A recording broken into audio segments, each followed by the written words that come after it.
আসসালামু আলাইকুম রহমতুল্লাহ বারকাত। বন্ধুরা, প্রত্যেক বন্ধু ভাই বোনদিকে বলছি, দেখুন আল্লাহ সুবহানাহু ঘর কত সুন্দর আল্লাহর বান্দা বানিয়েছে আল্লাহর ইবাদত করার জন্যে, জান্নাত পাওয়ার জন্য, ইবাদত করার জন্য বানিয়েছে। তা আপনারা দেখুন, অপর ভাইকে দেখার সুযোগ করে দিন। বন্ধুরা, এটা গানা বাজানো না, এটা কিছু না, এটা আল্লাহ পাকের যে সৃষ্টিকর্তা, দুনিয়ার কুল কায়নাত যিনি সৃষ্টি করেছে তিনার ঘর। অবশ্যই নিজে দেখবো, অপরকে দেখার সুযোগ করে দেব। শেয়ার, লাইক, কমেন্ট অবশ্যই করব। বন্ধুরা, আপনাদেরকে সম্পূর্ণ দেখাচ্ছি। এই যে আমি দেখতে পাচ্ছেন, তা অবশ্যই আপনারা দেখতে পাচ্ছেন কত সুন্দর আল্লাহ পাকের ঘর।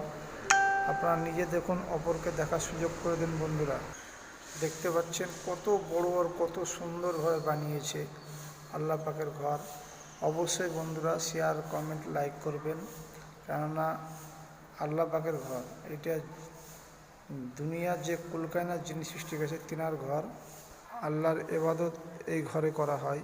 হুজুর পাক সাল্লাল্লাহু আলাইহি ওয়াসাল্লামের তরিকা অনুযায়ী এই ঘরে ইবাদত করা হয়।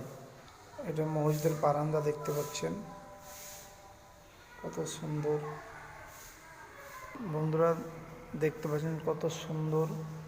আপনাদের প্রত্যেকটা মুহূর্ত দেখাচ্ছি কত সুন্দর বানিয়েছে আল্লাহ পাকের ঘর। দেখতে পাচ্ছেন, আপনারা দেখুন, অপরকে দেখার সুযোগ করে দেন, কত সুন্দর বানিয়েছে। আপনারা বেশি বেশি করে শেয়ার, লাইক, কমেন্ট করুন, অপরকে দেখার সুযোগ করে দেন। আল্লাহ পাকের ঘরের ধারে একবার তাকালে সব আছে, নেকি আছে।